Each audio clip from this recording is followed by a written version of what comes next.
Hey everyone, and welcome to Developer Tea. My name is Jonathan Cottrell, and in today's episode, we are ringing in the new year by talking about change.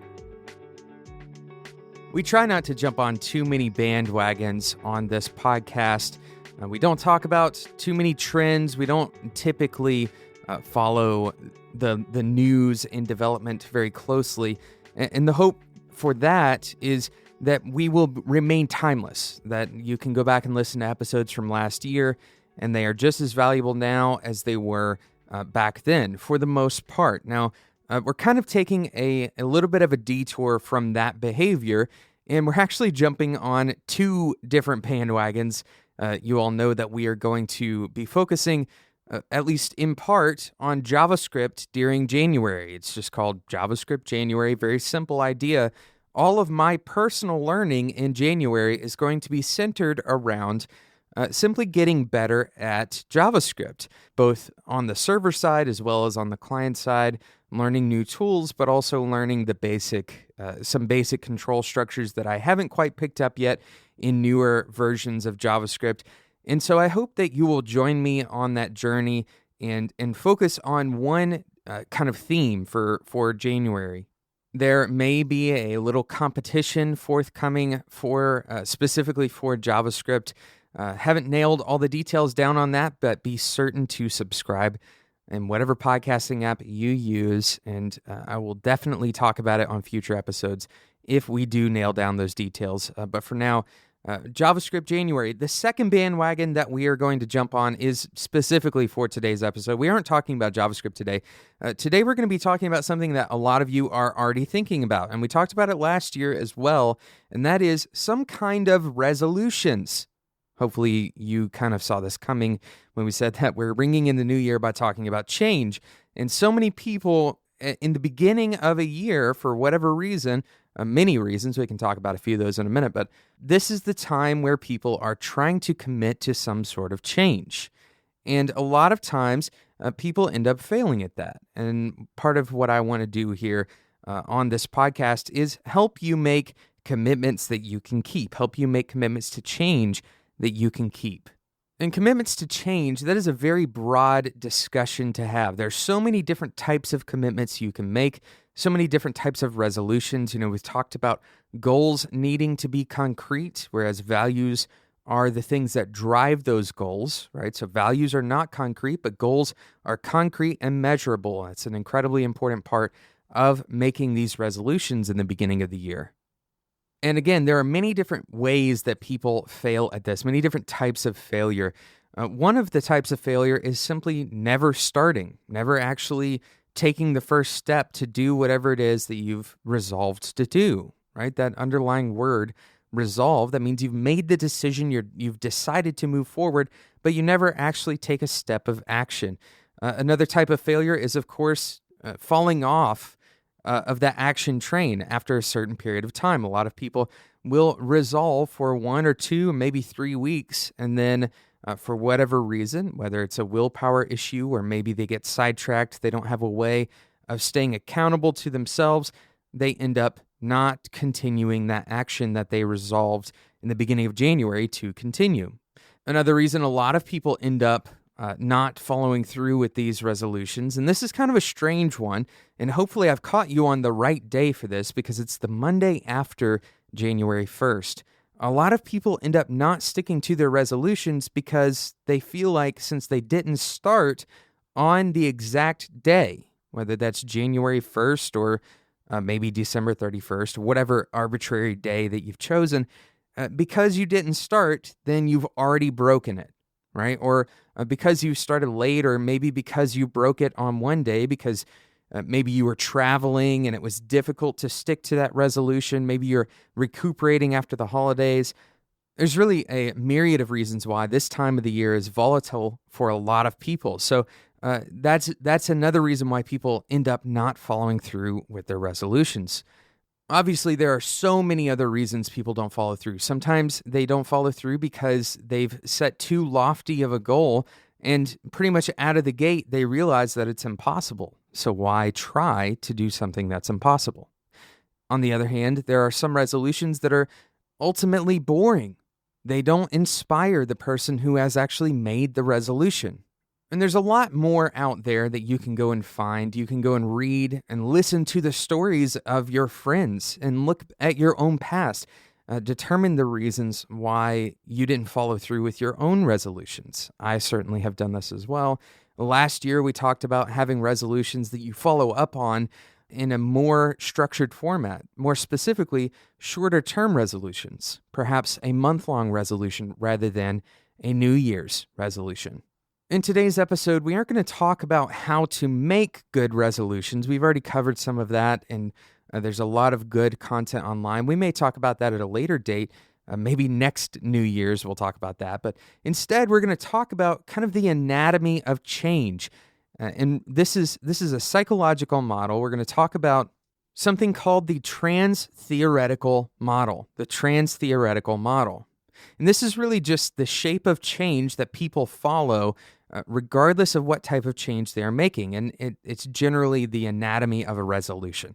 We're going to talk about that right after today's quick sponsor break. Today's sponsor is WooCommerce. WooCommerce launched in 2011 and then was acquired by Automatic last year. It's developed and supported by a fully distributed and global team. It powers over 37% of all online stores. That's a massive number. That's well over a third of all online stores, and it's the world's most popular e-commerce platform. It's built on top of WordPress. It's open source, fully customizable, and unlike out-of-the-box solutions, you can build a unique store to suit specific business needs. There are no limits with WooCommerce. You own your data forever. WooCommerce supports selling physical products and digital downloads, subscriptions, memberships, service and accommodation bookings, ticketing, and integrates with major payment gateways and e-commerce service providers like PayPal, Stripe, the U.S. Postal Service, Royal Mail, as well as hundreds of other local services. Maybe you have a resolution to start an online store. Maybe you are wanting to get into passive income. You want to sell a book, or perhaps you have a product, or you know a friend or a family member that has a product that you'd like to help them sell it online, start a new business. With WooCommerce, you can take your brand to a global scale. It's pretty easy using WordPress and WooCommerce because there's a free WordPress plugin from WPML to make your store instantly multilingual, and WooCommerce offers a number of extensions for internationalization, including a currency converter, local payment gateways, and shipping providers, and more. And WooCommerce has provided you, a Developer T listener, with the promo code Developer T. That gets you 25% off on WooCommerce.com. 25% off for using the code DeveloperT. Go to spec.fm/WooCommerce to get started today. Thank you again to WooCommerce for sponsoring today's episode of Developer T. I want to jump straight into this discussion about the transtheoretical model. The transtheoretical model, it is a behavioral model. It shows you how we change, and more specifically, how we change when we elect to change. In other words, when I decide that I want to change my behavior. Now, this is often associated with things like quitting smoking or stopping another addictive behavior, or perhaps weight management. These are things that the transtheoretical model applies to in most literature that you're going to find online. But certainly this can apply to anything that you elect to change, or you elect to create a new habit. And that's because it is a general model that provides for you different stages, right? Different stages of your change. And that's why we're calling it the anatomy of your behavioral change. These stages are in order: pre-contemplation, contemplation, preparation, action, and maintenance. Once again, that's pre-contemplation, contemplation, preparation, action, maintenance. Now, if you end up falling off the bandwagon, this is something that we've talked about obviously already on today's episode. If you end up not following through, or somehow going back into a behavior that you had once stopped, or if you have discontinued a habit that you had intentionally started, then you've hit a stage called relapse. This is something that you've probably heard once again when referencing addictive behaviors and drug abuse and that kind of thing. So these different stages you go through, pre-contemplation is before you're even thinking about making the change. This is the stage where you haven't really even considered making any particular change. Now, the thing that marks this stage, or the beginning of this stage, is that you are beginning to learn about the benefits of a potential change. So let's say that the change that you want to make this year is that you want to wake up 30 minutes earlier every day in order to write. And you want to write in a blog, or maybe you want to write in a personal journal, but you've decided that you want to wake up 30 minutes every day, 30 minutes early every day and write. Well, at some point, you had to gain some kind of knowledge that started you down the path of thinking about the benefits of waking up early and writing. Whether you heard it from someone on a podcast like Developer T, maybe you read it, maybe you saw someone else do it through observation, or maybe you even came up with it on your own. You somehow intuitively knew that this would help your career, maybe, right? So there is a stage that is happening where you haven't made the decision and you actually aren't even considering making the decision, but you are gaining knowledge about this. You're learning about the potential benefits of a particular behavior change. The second stage, contemplation, this occurs when you start thinking about making the change, right? You are more aware of the benefits than you ever have been before. And you're starting to imagine more specifically what your life would look like if you indeed did make those changes. Now, there's some key markers between the pre-contemplation and the contemplation stage that you need to understand. During pre-contemplation, you will tend to have a pros and cons war, right? You're considering the change, how it would affect your life very, very distantly. You're starting to become educated on whatever that change would do to your life, but you're generally overestimating the cons of that change in pre-contemplation. During the contemplation phase of the transtheoretical model, you're actually equalizing the pros and the cons, right? You're starting to recognize that the pros list is a little bit bigger than you thought it was, and the cons list is a little bit smaller than you thought it was. But once again, at this stage, you haven't really made a decision. You haven't really weighed the odds completely in such a way that you see the pros outweighing the cons. So you're still kind of in limbo, still balancing whether or not it's a good idea in the contemplation phase. That's exactly why it's called the contemplation phase. And a lot of people end up staying at the contemplation phase. They stay at the contemplation phase about many different changes that they could make in their life. And a lot of the time, the cons list that they have could actually be diminished by a different behavior change, right? So this primary decision that you're trying to make, you have a cons list. There are many ways to get around those cons, but a lot of the time we use that cons list, we use that balance between the pros and cons as an excuse for not executing, not moving into the next phase, which is, of course, preparation.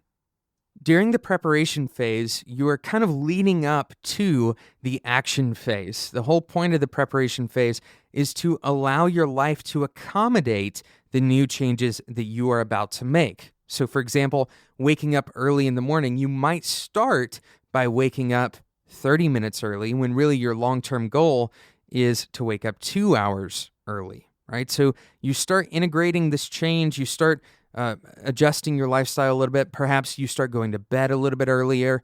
Maybe you move a TV out of your bedroom into the living room so that you aren't tempted to stay up and watch TV, and instead you can go to bed at the time that you chose to go to bed at. Tons of different things that you could be doing in the preparation phase that are not actually necessarily directly accomplishing the resolution that you've made, the change that you specifically decided to do, which is wake up early and start writing. Other examples of preparation phase may be saving up money if you need money for your particular resolution. If you are, for example, if you are looking to lose a little bit of weight, maybe you buy different foods, you clean out your pantry of unhealthy foods. You may go to the gym and buy a gym membership, and a lot of people, once again, in the early part of the year, they get to the preparation phase and maybe a few steps into the action phase, and then they fall off, right? So once again, the preparation phase is leading up to the action phase. It's preparing your life, adjusting some of the pieces and parts of your life to accommodate for that new behavior. The next phase is perhaps the hardest phase of all. And part of the reason it's the hardest phase of all is because it quite often becomes the most boring phase of all. During preparation, you are actually experiencing some of the parts and pieces of the change that you are trying to make occur. But during the actual action phase, you've changed a behavior and you may not see the results that you were looking for right away. And that change is very often uncomfortable. For example, in our previous discussion about waking up early and writing, on day one, you may feel very uncomfortable writing. You may be groggy and tired. You may not be able to get the right words out onto the paper. And in fact, that could last for 3 or 4 months even. And so the feedback mechanism that we're looking for as humans, we're looking for the change to affect something. A lot of times it takes longer than we expect it to. And the excitement of making a decision to change and the excitement of preparing to make that change and all of the pros that we weighed against the cons in the contemplation phase, very often, especially early in the action phase, we don't see those pros coming to light. In fact, it's often very boring, very dull, and difficult and painful to go through the action phase. And this is where most of your energy and resolve, once again, going back to that word resolution, this is where that comes into play. And I want you to go back and listen to this episode anytime that you're in that action phase in the upcoming months and perhaps even in the upcoming week. Come back and listen to this episode and remind yourself that the action phase is difficult. It's not easy. It's not even exciting most of the time. So that's what it's like to be in the action phase. It can be boring, it can be difficult, and it takes a lot of energy and resolve to stick to your resolution. And I'm not going to give you any hacks to get around that today. I'm not going to give you any mental games to play to stick to your resolution, because sometimes the things that we resolve to do are not easy. Sometimes, quite simply, you have to deal with the fact that it's hard, it's difficult, and a person who sticks to their resolutions, on the other side of that, they are rewarded, right? So keep that in mind. Unfortunately, I'm not going to sugarcoat it for you today, because the reward isn't in the process, it's on the other side. The pros and cons that you weighed, the only way to get those pros is to stick to your resolutions, to go through the hard part. So once again, the action phase, that's the hard part. Stage 5, the next stage, is maintenance. People at this stage have typically experienced some kind of victory, or they've hit some kind of milestone. They've gotten to a place where they made a change, they went through that action phase, and they reached a goal. Now, there's some really good things. There's some good feelings that go along with the maintenance stage, but there's also the potential of a bad situation occurring, specifically the good habits that you built up. Now that you have accomplished something, it may feel like you can quit, right? It's like crossing a finish line and suddenly slowing way down. This can be kind of a sneaky situation where you end up relapsing, and that's exactly what that next phase is, relapse, because you end up in a situation where you feel like you've accomplished what you set out to accomplish, and now you are lacking direction, or perhaps you're lacking the same conviction that you had in the action stage. So it's important to not take for granted that the maintenance phase is very, very fragile and very important to maintaining all of the things that you resolved to change permanently about your own behavior. Now, of course, there are some goals that are not necessarily permanent. There are some goals that do have finish lines where your behavior can revert to a different version of what you were for that specific period of time. There are some things that you can consider a stage or just for a period of time, But if you are indeed trying to make a permanent change, then you have to realize that the remainder of your life is going to be a maintenance phase for some of those changes that you've made. So stay vigilant about maintaining those behaviors. Stay vigilant about building your environment in such a way that you're not tempted to go back to what you were doing before. Don't bring the TV back into your room if you do want to wake up 30 minutes early every day and write. So in recap, the 5 stages of the transtheoretical model: pre-contemplation, contemplation, preparation, action, and maintenance. Of course, if you fall into relapse, then you go back into the action phase, or perhaps to the preparation phase, depending on how deeply you relapsed. I hope this has been a valuable episode of Developer Tea for you, specifically for those of you who are starting your resolutions or you have made some kind of resolutions for the new year. Once again, this is a bandwagon subject. I know a lot of you have already heard discussions about resolutions. You've already decided that you either do or do not want to participate in this. In any case, if you are looking to become better, if you are looking to become a better version of yourself, a better developer, a better worker, a better person to the people around you, someone who is better in relationships, then this kind of thing, this resolution concept, is going to apply to you on a regular basis. We all have room to grow. We all have things that we can get better at. Thank you so much for listening to today's episode of Developer Tea. Thank you again to today's sponsor, WooCommerce, powering well over a third of the world's e-commerce sites. And the data is all yours. It's built on top of WordPress, it's open source, and it's incredibly powerful. Not to mention, WooCommerce is offering you 25% off for using the code DeveloperT. Make sure you go to spec.fm/WooCommerce to find out more about what WooCommerce has to offer. Thank you so much for listening to today's episode of Developer Tea. Remember, it's JavaScript January. Reach out to me with your JavaScript questions, your ideas, maybe projects that you've done, cool things that you found online. I'm going to be active in the Reddit JavaScript subreddit as well as the Learn JavaScript subreddit. And we're going to be talking about it in the Spec Slack community. Go to spec.fm/Slack to join that conversation. Of course, you can send me a direct message. I'm open for direct messages on Slack. Go and check it out, spec.fm/Slack. Once again, thank you so much for listening. And until next time, enjoy your tea.